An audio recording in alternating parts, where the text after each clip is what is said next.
Good morning mga breeder! Nandito naman tayo sa panibagong episode ng JM Game Farm. Okay mga breeder, yung mga ginamot natin sisiw ay pasisilip ko sa inyo. Kasi dapat pag ginamot, gagaling. Okay mga breeder, taras, panoodin nyo. Ayun mga breeder, pasintabi lang po ulit sa mga kumakain. Kailangan ko lang po itong ipakita para malaman nila na gumaling yung ating mga alaga sisiw no. Ayun mga breeder, kahapon tapos na nating gamutan. Bali ngayon, vitamins naman ang binigay ko tapos papalitan ko ng plain water no. Pasintabi po sa mga kumakain. Ito po yung droppings nila ngayon mga breeder. Ayan. Napapansin nyo, wala na po yung mga dugo-dugo. Okay mga breeder. Bali ang diskarte ko dito mga breeder, mamaya lilinisin ko to tapos lalagyan ko ng ipa para hindi dumikit sa semento yung mga ipot nila ano. Ayan, kung napapansin nyo, sana malinaw, wala na yung mga pula-pula compare sa dati no. Ngayon magpapatoka tayo at magpapainom, papasilip ko rin sa inyo mga breeder yung mga sisiw natin. Okay mga breeder, ito yung mga sisiw natin. Medyo gusto lumabas Ayan, nagiinom na sila. Kung napapansin nyo, tubig na lang po yung ibinigay natin. Kasi kaninang umaga ay vitamins yung ibinigay ko. Ngayon tubig. Ayan mga breeder, disclaimer lang po, no animal harm in the making of this video. Okay mga breeder. Ayan mga breeder, yung mga sisiw natin. Mabibintog. At saka makukulait, gusto ilalabas. Bawal bumaba. Wala pang, hindi pa kompleto ang bakuna. Ayan. Napagalitan pa tuloy yung mga sisiw. Ayan. Tubig na lang po ang ating ipinaiinom mga breeder. Okay, pagkatapos ito, pag-usapan natin kung paano yung diskarte ko. At uulitin ko ulit yung sinabi ko sa inyo nung last na vlog ko para sa mga babago makakapanood nito. Yung paggamot natin sa mga naipot ng dugo. Ano? Okay yan mga breeder, at umiinom na sila ng ayos. Okay, iwan na lang muna natin at tayo ay mag-usap-usap muna. Okay? Ayan mga breeder, nakita nyo naman, umayos yung kanilang ipot, wala na yung mga dugo-dugo sa kanilang droppings no. Ayun ang importante mga breeder sa paggamit ng gamot. Dapat yung gagamitin yung gamot ay naaayon sa gagamutin no mga breeder. At saka dapat may resulta. Hindi yung gamot lang tayo ng gamot, dapat may resulta. Sayang yung pera natin, pagka gamot tayo ng gamot, wala namang resulta. Ano mga breeder? Ano nga ba kayong ginamit ko doon? Mga breeder, para gumaling yung ating mga alaga. Ito mga breeder, Sulfur QR. Ang pagbibigay mga breeder ay umaga. Uuhawin nyo muna sila. Bawa nagpatuwa kayo ng alas 7, bandang alas 8 kayo magpainom ng may Sulfur QR. Bago, pag naubos nila to, palitan nyo naman muna ng plain water. Hanggang maghapo, hanggang alas 2 ng tanghali, plain water. After nun mga breeder, magbigay naman tayo ng Premoxil para sa mas maganda at mas mabilis na paggaling nila. Ano mga breeder, sa hapon to mga breeder. Tapos pag gumabi na, tanggalin nyo yung painom na may Premoxil. Tapos kinamagahan na kayo magbibigay ng painom, alas 8 nga. Ano mga breeder, ilan nga ba yung nagamit ko na sachet ng Premoxil? Bali ito yung nagamit ko, isang buo at saka kalahati. Yan mga breeder, sa 3 days isang buo at kalahati lang ang nagamit ko. Sa Premoxil mga breeder ay ganun din. Yan, isang buo at kalahati. Yan. Ayun dapat ang ginagamit natin mga breeder, yung sadyang epektibo at may resulta. Hindi yung pakita lang tayo ng pakita ng may gamot, ginagamot natin. Hindi naman natalab. Ano mga breeder, sayang yung pera. Kaya nga po nandito ako para ipakita sa inyo yung mga ginagamit kong nasubukan kong tumatalab. Ano mga breeder, ayun nga yung Battlecock product ano. Mas masarap gumamit kasi ito mga breeder kasi unang-una epektibo, mura, at saka ang dami nating mapapanood talaga na gumagawa at kung paano. Pagaya ko na lang mga breeder, ginawa ko itong content na to para yung sa mga mag-uumpisa na kagaya ko ano, mga breeder, kasi alam ko na napakahirap na mag-umpisa na wala ka sinusundan na maayos. Hindi ko sinasabi na magaling ako mga breeder inaayos ko yun para sa sarili ko. Pinakikita ko naman para sa inyo ano, mga breeder. Tapos mga breeder, yung may nagtatanong sa akin nga pala mga breeder na paano yung sistema boss, kasi okay lang ba yan na may laman yung butsi nila? Okay lang ba na magpainom tayo ng gamot? Ano yan, yung Primoxil at Sulfur yan, di ba masama yan, may laman ng butse. Mga breeder, hindi po. Dahil 2 taon ko na po itong ginagawa at wala pong nag-a-abroad sa kanila. Lahat po gumagaling, ano mga breeder. Depende na lang po sa kaso, ano mga breeder, kung napabayaan o lumala, medyo matagal yung gamutan at saka kailangan na rin nating linisin yung kulungan, yung mga ilong nila. Pag sobra ng lala yung bawa natagalan o kung ano man. Ayun mga breeder, bali ngayong video na to ay magsha-shoutout tayo mga breeder, ano. Ayun mga breeder, shoutout na rin natin si Brad EJ Barrias, ang aking pinsan na nasa Japan, nagtatrabaho siya doon. Brad, ingat ka palagi dyan at laban lang para sa pangarap nyo mag-asawa. Alam ko, matatapos din yan. Lagi mag-ingat dyan, miss na kita, palumi ka pag uwi. At syempre, shoutout ko rin ang aking mother na nasa Hong Kong. Ingat ka palagi dyan, I miss you. Pagka nakalugluwag, papasalan kita dyan. Kakaunin ko na kayo dyan. Salamat sa pagsuporta palagi, mama. At ayun nga, makakabawi rin ako sa inyo. Love you, ma. Yun mga breeder, magsha-shoutout tayo ng 5 sa mga last nag-comment, no mga breeder. Okay, unahin natin to si at Ray Rams Free Chicken. Ray Rams Free Range Chicken. Ang comment niya, pa-shoutout boss, exclusive Rhode Island Red Breeder ng Zamboanga, Dumaguete City, Negros Oriental, Visayas. O yan mga breeder, ang layo nakabot ng ating video.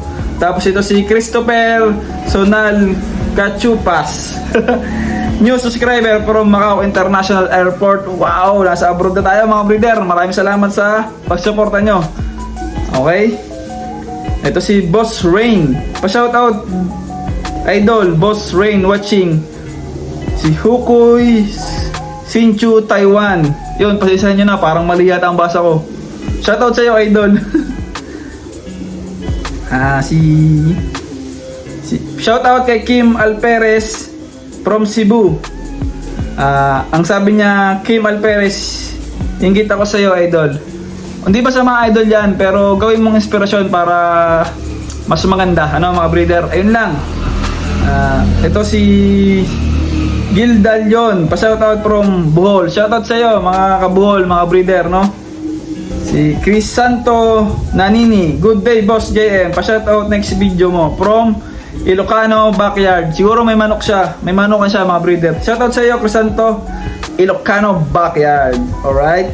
Shoutout din kay Aldrin Villacrucis from Davao Oriental. Salamat idol. Shoutout din kay Nelson Doblon. Nice sir, go lang. Sir, kaya mo yan. Pa-shoutout sir from Bicol, Camarines Sur, Skyfall Backyard Breeder. Shoutout sa iyo Nelson. Pagpatuloy mo lang yung mga pangarap mo. Si Greg Bradley Villanueva, like ko itong nababasa. Always watching from Taal, Batangas. Salamat sa iyo mga breeder. At saka si Buds TV 12. Salamat po sa video mo idol. Meron akong bagong natutunan dahil backyard lang ako. Newly subscriber from Bohol. Shoutout sa iyo ka-breeder. Tuloy mo lang yan. At nag-uumpisa ka pa lang. Sali ka sa free raffle natin pag nag-3K na tayo, ano mga breeder. Nakakailan na ba tayo? Medyo basahin natin. Medyo maganda yung comment eh. Ito si Adonis 1981. Ang ganda ng comment niya. Tuloy lang idol at pasasanbat susunod ka sa idol mo na si Sabong Pinas. Salamat idol Adonis. Tutuloy ko to mga breeder hanggang sa dulo. Duduluan ko to at gagalawan ko para kung saan man tayo makarating kasama ko kayo. At papakita ko sa inyo kung paano ba natin nagawa yun, no? Pero sa ngayon, tsaga-tsaga lang muna kayo sa kung anong meron ako dito. At mamamahagi rin tayo ng ating mga palahi soon pag nag-3K na tayo. Kaya dapat nandiyan pa rin kayo. Comment lang kayo, comment. Sabihin nyo lang kung ano man gusto sabihin nyo. At saka kung may payo kayo, payuhan nyo ako mga breeder para naman madagdagan yung kaalaman natin. At saka ma-inspire lalo tayo, no? Nakakailan na tayo. Okay, ito ay yun. Babatiin ko lang din, isa-shoutout ko lang din yung mga kaibigan natin sa Santo Tomas. Babatiin rin natin yung mga kaibigan natin sa Santo Tomas, si Sir Junjun Maliksi. Ayan yung mga tumutulong sa atin sa pagharap ng mga materyales natin. Sir, salamat. At saka si Angelo Maliksi. Yun, Angelo Maliksi, shoutout sa iyo pare. more breed at saka more quality to breed, no? Yan, mga breeder, tingnan nyo rin yung mga manok na ito, si Angelo Maliksi. Ang gaganda ng manok niya, mga breeder, kasi ano siya, tutok din siya sa palahay, ano. Ayun mga breeder, dadagdagan ko lang yung ating vlog dahil medyo maiksi yung ating vlog, no. Ipapasilip ko sa inyo yung aking mga pagpaparisin at kung bakit, ano mga breeder. Tara, samahan nyo ako. Okay mga breeder, ito yung ating breeding pen 1 and 2. Dito natin ilalagay yung mga hatches natin na inahin. Mga breeder, ito yung Gilmore natin, dalawa. Tapos ilalagay din natin dito yung Gilmore na AJ, yung isa kasi hindi siya lugo, no. Bali, salitan lang sila ng tandang. Medyo mainit ngayon, alas 12 na kasi ng tanghali. Kailangan ko lang itong gawin kasi paalis ako mamaya. Gusto ko na rin matapos yung vlog para makita nyo yung resulta ng paggagamot natin, no. Ito yung mga inahin natin. Mga breeder, nga pala, antayin nyo yung ating 21 days conditioning ng ating mga materyales, no, mga breeder. Dito ipaparasan din sila sa ating Golden Boy Cross Gilmore, no. Bali ang mangyayari nito mga breeder ay 3/4 Gilmore na yan, saka kaunti na lang yung Golden Boy. Yan. Sa mga mag-aabang, pwede rin ito pang materyales kasi 2-way cross pa rin to mga breeder, no. Yan yung mga inahin. Tapos yung isang AAJ na Gilmore ipaparasan natin dito. Okay, tinaman natin yung tandang. Ito yung ating lagi kong pinakikita sa inyong natirang palahi, yung ating tinirang early bird, no. Yung ating Gilmore sweater. Ayan mga breeder, yung ating Gilmore sweater.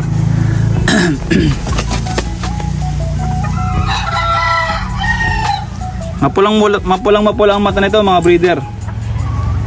Ayan o. Hindi lang makita masyado kasi lumalapit siya. Ayan mga breeder, yung ating ganador. Bali hatch, lahat ng hatch dito ko ipapares mga breeder. Lahat ng Gilmore. Bali ano mga breeder, mga September na second week tayo magpapalahi. Magsasalang pala, sorry. Second week na tayo ng September magsasalang. Abangan nyo yung content na yon kasi may plano tayo doon mga breeder kung bakit medyo magpapalate tayo. Ano mga breeder? Dako naman tayo sa breeding pen number 3 at number 4 kung saan nakalagay yung ating Golden Boy. Okay mga breeder, ito yung ating tatlong inahin na Golden Boy. Ayan. Hindi pa natin naliliguan ulit. Siguro pagkapurga na saka natin didiretso yung ligo. Sa 21 days conditioning ng materials natin, abangan nyo mga breeder. Tinatapos ko lang yung pagbabakuna dito, tapos uumpisahan ko na ang ating pagkakondisyon. Inuuna ko kasi yung bakuna para tumalab sa kanila, hindi ako nagbibigay muna ng mga pamplasing, no. Ayan mga breeder, yung ating gagamiting inhane. Saan baga natin to ipapares mga breeder? Syempre doon sa ating poging Golden Boy na galing kay Idol Ruel Amano ng Sabong Pinas. Alright mga breeder, ito yung ating Golden Boy. Ayan mga breeder, yung ating Golden Boy sweater. Paboritong kulay mga breeder. Ayan, mapula rin ang mga mata nito. Tsaka nagustuhan ko dito mga breeder yung balikat. Talagang babalikat. Tsaka yung sukat niya mga breeder, matigas siya, hindi siya sobrang tangkad, hindi naman mababa. Bulto yung katawan niya, kung nakikita nyo, bulto yung katawan niya. Dito naman mga kapatid, sa breeding na to ay puro sweater ang ilalagay ko dito. Bali straight breed muna tayo para pa-straight breed tayo. Para to sa pang materialis ng ating mga kabreeder dyan, sa mga nag-uumpisa at sa mga kabakyard natin dyan na gustong mag Golden Boy, you know. Depende rin naman yung isa natin na 2-way cross, no. Madali lang naman pag 2-way cross. Parisan nyo lang ng bawat 2-way cross na sweater Gilmore, parisan nyo ng Gilmore, parisan nyo ng sweater. Hindi pa rin kayo maliligaw sa breeding, no. Yan yung ating, ipag na natin ng konti para makita natin. Ayan mga breeder, yung tindig niya, oh. Ayan. Papasukan din natin to ng kelso natin kasi lulugon yung kelso. Ito yung kelso natin mga breeder. Katali, hindi ko na napapakita. Kasi nakatali siya. Yan. Yung ating kelso. Ayun mga breeder, medyo may konti yung update sa inyo, no? Pandagdag lang doon sa vlog na pa-upload ko para hindi naman masyado kayo mainip, no? Bali nga pala mga breeder, lahat ng nakatali ko dito ay nasa 21 pieces na. May nahardening pa tayong 5 piraso, ay 6 na piraso. Bali ang mapapatali ngayong linggong ito ay nasa 27 na mga breeder. Okay, meron pa tayong 13 na alpas doon sa range. Bali ang gagawin natin, ginagawa ko kasi linggo-linggo tayo nag-hardening para hindi mabigla yung mga alaga nating manok. Saka iwas pilay na rin. May mapipilay naman pero kakaunti lang, di lahat, no, kasi masasanay agad sila. Ayun mga breeder, ay paano, medyo mainit na. Saka ay siya paano mga breeder, ay hanggang dito na lang at sa susunod na ulit. Password, see you soon sa next episode ng JM Game Farm. Maraming salamat po sa panonood. At ayun nga, dapat ang gamot tumatalab at nagpapagaling. Ayun mga breeder, salamat sa panonood.